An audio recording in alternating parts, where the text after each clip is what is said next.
everybody, and welcome to another encouragement from the Psalms. And today we are in Psalm 123, and we are again journeying over the last couple of days, and over the next week or so, we'll be journeying through the songs of ascent, or these pilgrim songs that people would have sung on their way to festivals in Jerusalem. And Psalm 123 is an incredible psalm. It's a psalm that nearly all commentators agree must have been written during a time of exile. And we've talked about those three seasons that the Psalms are written in. I think we talked about them right from the very beginning of our series of encouragements from the Psalms, that there are Psalms written in orientation, life is great and beautiful and we just want to sing praise. Disorientation, life is hard and oppressive and difficult and a struggle. And reorientation. We've come out the other side of disorientation, and now we're praising God because He took us through it. So orientation, disorientation, and reorientation. And when we read this, there's absolutely no doubt that not only are these guys in exile, but they're also in an incredible period of disorientation. And it's really a little bit of a lesson for me, and hopefully for you, on how to think and how to respond when we find ourselves right in the middle of the battle, right in the most difficult, oppressive, painful, discouraging situation that you can imagine. Because these God's people are finding themselves under the rule of another nation who are mistreating them and all the rest of it. Here's what it says. To you I lift up my eyes, O you who are enthroned in the heavens. Behold, as the eyes of servants look to the hand of their master, as the eyes of a maidservant look to the hand of her mistress, so our eyes look to the Lord our God, till He has mercy upon us. Have mercy upon us, O Lord, have mercy upon us, for we have had more than enough of contempt. Our soul has had more than enough of the scorn of those who are at ease, of the contempt of the proud. Now, where do you look? What do you do? How do you respond when you are under pressure, you're being scorned, you're being mistreated by overlords? How do you respond? Well, here's the first way that you need to respond. You need to look to the throne. Look to the throne. You know, I think every life on the face of this planet, all 6 billion lives, we're all controlled by something, okay? There's something. I mean, even when you're in the highest of human positions, I don't know what the highest of human positions is, but let's say you're President of the United States of America, you're still subject to the coronavirus at the moment, okay? Trump still has to be tested probably every day to see if he's got it. We're all under control. So we're all under a kind of throne, okay? We're all under a throne. And Israel at this time is in exile. They're under a throne that they don't want to be under either. But here's the incredible thing.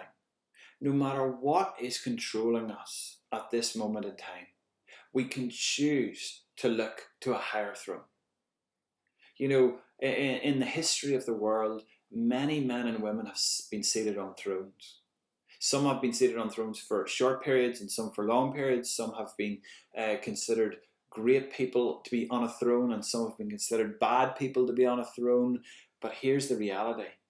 No one has ever been permanently on a throne. But the one who sits on the throne of heaven, the one who is enthroned in heaven, is there forever. And he's a good God who sits on the throne. And the psalmist is saying here, even when the outlook is really, really bleak, the uplook is to a God who's on the throne that we look to. I love, there's a song, God, I look to you. I won't be overwhelmed. Give me vision to see things as you do. And this song is similar. I'm looking to you.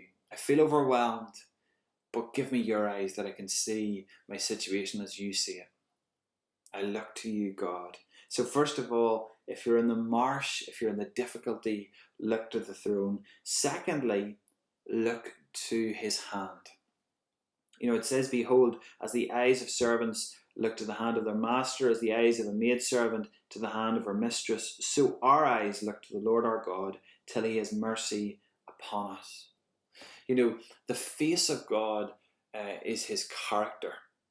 Okay? And the longing is that we would see God face to face, that we would know his character, we would see intimately who he is. And in a sense, the Lord Jesus reveals the face of God, his character. But we're also interested in his hand. And his hand is his activity, which flows out of his face, out of his character, his activity.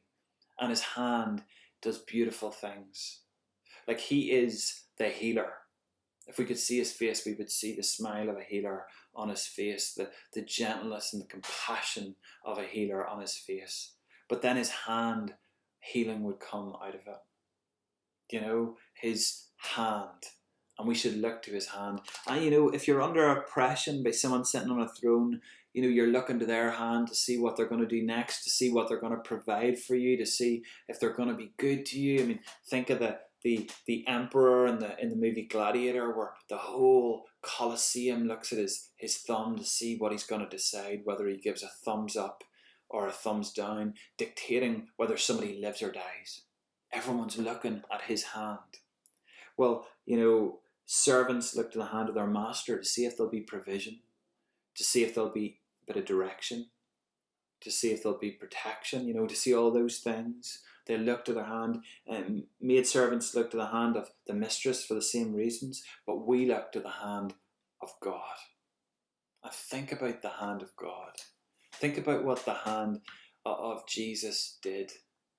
Think about the provision of the food to the 12,000 people from those 5 loaves and 2 fishes. Think about what happened in his hands. Think about the water becoming wine in his hands. Think about the healing done in his hands. Think about all that he did with those beautiful, beautiful, beautiful hands. Think about the feet washing done with those hands. Think about the nails that went into those hands. And those hands are the hands that we look to. And his hand is defining.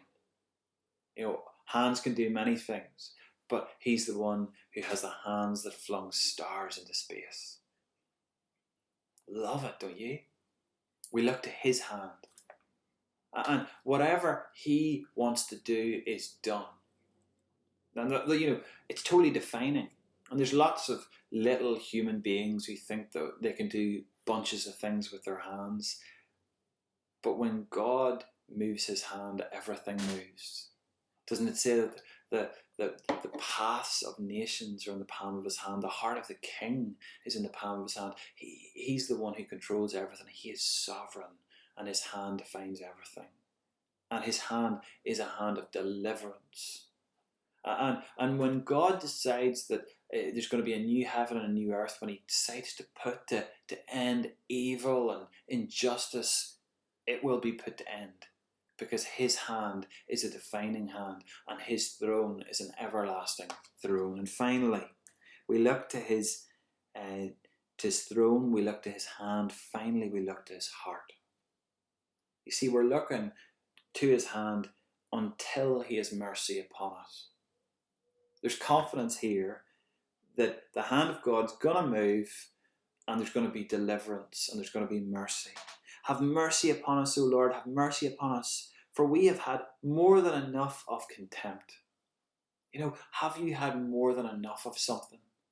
Of some oppressive thing that you're dealing with, of some sickness that you're dealing with?